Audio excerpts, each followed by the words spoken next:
A machine at the grocery store I work in malfunctioned. My manager decided it was my problem.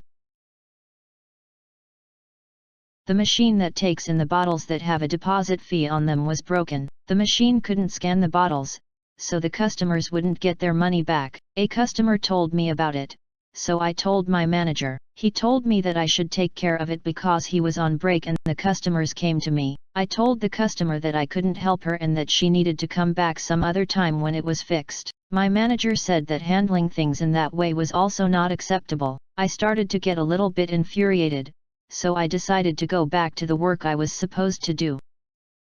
Customers kept on coming to me with the same problem, so I went back to the manager who literally told me, "You are at work, customers complain to you, it's your problem." I told my co-workers about it. They told me that it has happened before and that a mechanic was required to fix the problem. My manager got angry at me because I told him this. He told me that I needed to find a solution to the problem or I would get fired. I started thinking what I could do to fix it, but I couldn't figure it out, since I work at a grocery store as a 17-year-old who has never fixed something like this. Then, my stubborn side took over, so I decided to fix the problem my way.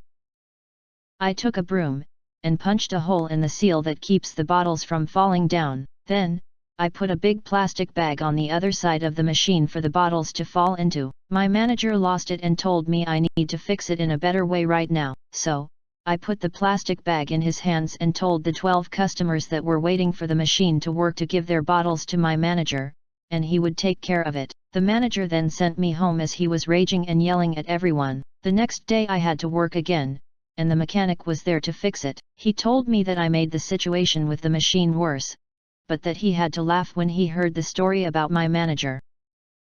I then heard that my manager got fired by his boss for losing his cool, and that I handled the situation very well. To this day I still wonder what story was told to the boss, but I still have my job, and the manager is long gone.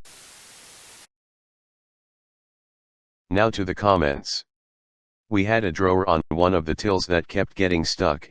Easy solution, as it was just a screw that had come loose and needing tightened so it was flush again. For some reason I, a forklift driver, was tasked to fix it. Unfortunately, there was no screwdriver in any of the numerous toolboxes scattered throughout the store, but shouldn't be a problem as we sell screwdrivers. The manager refused to authorize the £1 needed to buy one and told me find something else to use. I suggested I could use the warehouse multi-tool, complete with air quotes, but since it wasn't the correct tool for the job there might be some damage. He agreed but quickly recanted when he saw me walking through the store with a 14-pound sledgehammer and authorized the buying of the screwdriver. Drawer fixed, screwdriver, sledgehammer and the multi-tool pliers in my pocket returned to warehouse toolbox/cupboard.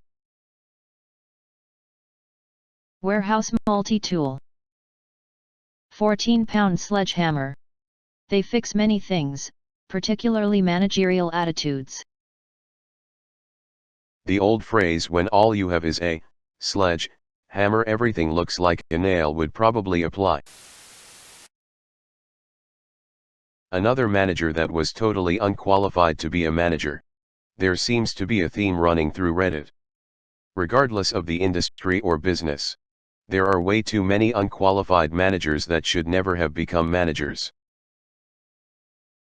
To be fair, people don't write stories about their pretty decent to moderate managers, just the incredibly shite ones, so there's some confirmation bias at play here. For sure. There are only two kinds of leadership, good and bad. You rarely remember the good ones, but it's hard to forget the bad ones. I used to work in an animal hospital. One day the roller towel in the bathroom broke. The veterinarian who owned the place told me to fix it. I was an 18Y.0 girl. I didn't have the first knowledge on how to fix it. This was back in the Stone Age before internet and YouTube. Well, I attempted to fix it. I fixed it so well he had to buy a new one. Reminds me of when my work tried to save money by getting rid of the agency cleaners. I done such a shit job, taking twice the amount of time as normal, and I managed to break the floor cleaning machine. Safe to say, the agency was back before the end of the week. If you don't want to be given a job a second time, don't do it well the first time. We had a customer swearing at a 17-year-old over some minor issue with an order last week. The guy was a parent of her classmate. Absolutely shameful behavior from a grown man. We have people, customers, and delivery drivers, coming in and shouting and being pissed off at us, 17-year-olds, taking too long on an order when we just got hired a couple months ago and are barely out of training. Then our takes no bullshit store owner comes out and they suddenly aren't as aggressive anymore. I have had a coworker do something like this a few months ago, absolutely brutal for the manager. OP replied. Are you in the Netherlands? This can't be. Eric. Faced with a similar problem, I would start to take the machine apart. Piece by piece. It should take hours and I can start right in at it the next day. LOL. There was a story, years ago, on Not Always Right, where it was a guy's primary job to clean/do preventative maintenance/repairs on a restaurant's equipment. The manager cursed him out and said that he was taking too long, and when he tried to explain what all was involved, the manager told him that anyone in the place could do the job faster and better. Okay. He stayed late, took everything apart, got stuff started cleaning, left, then left a note basically apologizing for sucking at his job, and quitting effective immediately, since anyone there could apparently finish everything in the AM. He turned his phone off, and went on a couple of days vacation. Aftermath: a dozen voicemails from the manager, cursing and threatening to sue, a dozen begging him to fix the machines, as they were forced to not open for 2 days, and a couple from the owner telling him that his job was waiting on him, with a raise, but he would be reporting to a new manager. I may have a few details wrong, but that was the gist. Heh, man, I wish you had a link.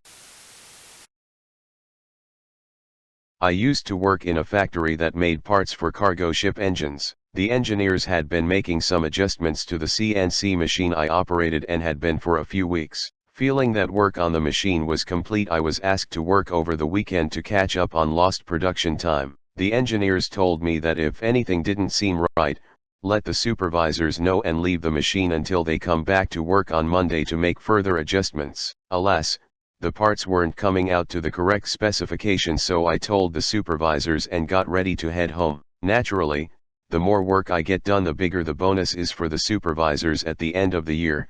Obviously, why wouldn't that be the case? So they insisted that I try to reprogram the machine myself. As expected, this only made things a whole lot worse, and I spent most of the day making unusable parts that had to be rejected. The cost to the company would have been tens of thousands. My time there was pretty much hell after that though. The bitter supervisor painted a picture that I was incompetent and tarnished any hope of me progressing, and I was hounded every day I was there. I eventually had a mental breakdown.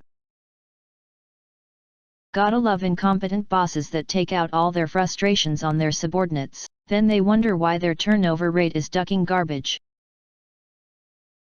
This exact problem, coupled with patients assaulting me during COVID swabs, is why I left healthcare and went back to making pizza. Almost the same amount of money, and I don't want to throw up from anxiety before every shift. I'm confused. Why not just put an out of order sign on it? My thinking as well. Then it's fixed, no one is coming to you with it, and the manager has been made aware of the problem. I worked for a scientific company. In the course of work, many issues arise that need to be addressed, usually routine, but some develop into problems. Some of these problems were brought up for discussion at section meetings. One group leader, frustrated with the time this was taking, said something to the effect, "Don't bring up a problem unless you have a solution." I replied, "But the person who discovers the problem might not be the person who can come up with a solution." Fortunately, my observation prevailed and we didn't start sweeping problems under the rug. Ugh. My boss was like, why aren't we getting biases back from the other lab in less than 2 weeks? I said, I'm sending them within 5 business days, they have all the data from grossing and data entry, I literally have zero control over what they do after it's signed off on the manifest. I cannot magically make pathology do something. I'm a lab tech, they are doctors 15 miles away, I have never been there, and they never answer the phone.